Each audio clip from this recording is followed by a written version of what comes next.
Priča o točki ili o slovu T.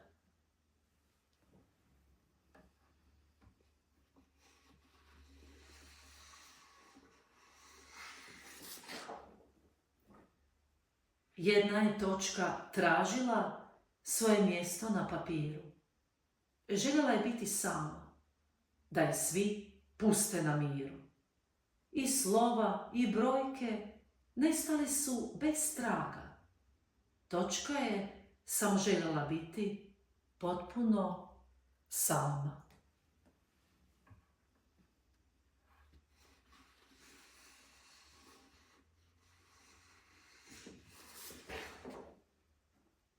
Točka je samo točka.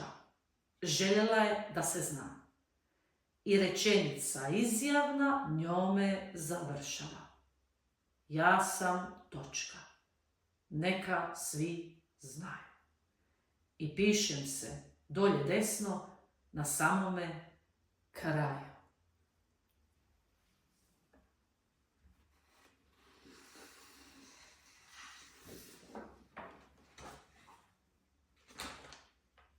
Jesi li sretna? Upitnik u upitnoj rečenici je pitao. Sretna sam što tebe mogu krasiti. Ispod tvoje noge volim se skrasiti.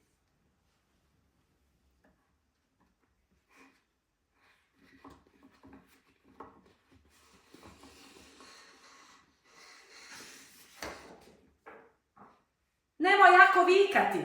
Uskličnik je vikao. Ma mene ništa ne boli. Što si se uznemirio? Samo volim ispod tebe točkati i da te pišu druge volim bockati.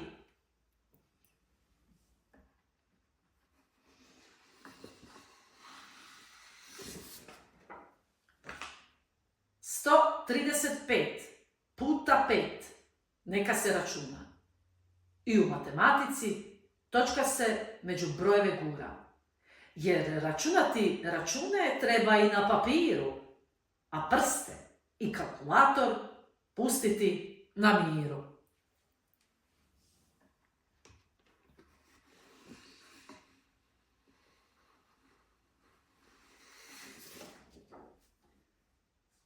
Petnaestog 9. točka slavi svoj rođendan. Jer to je Međunarodni točke dan. Iza broja 15 točka se piše u datumu, te se s prijateljicom točkom veseli svome slavlju.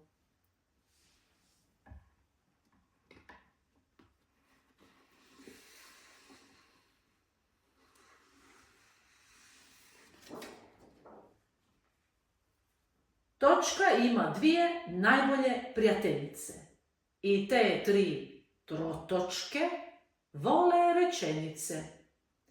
Pišu se kad je tekst izostavljen, nenaveden ili nedovršen. Te kad autor početak ili kraj misli ostavlja otvoren.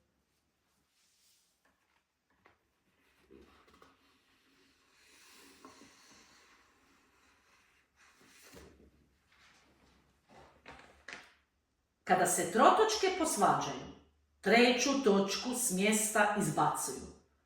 No, tu priči tada nije kraj, već slijedi stanka, nabrajanje ili da se naprosto kaže u čemu je stvar.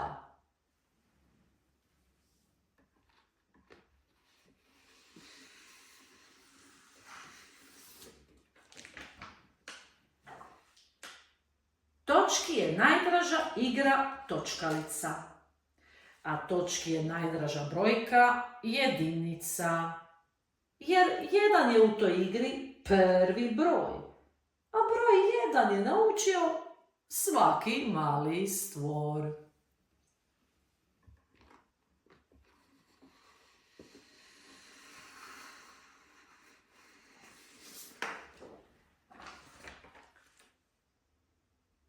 Točka je jednoga dana otišla s papira.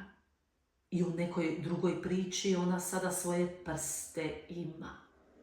Jer u životu svatko ima točke slabe, točke kritične, točke bolne, točke dodirne. Ali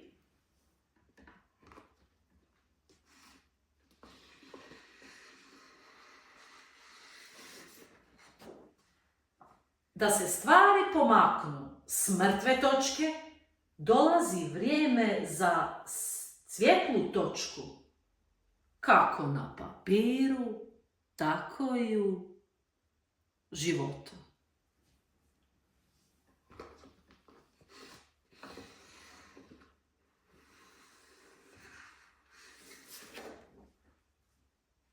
Čiča, miča, gotova je priča. Jer se nakon svakog dobrog posla bez pogovora kaže i točka.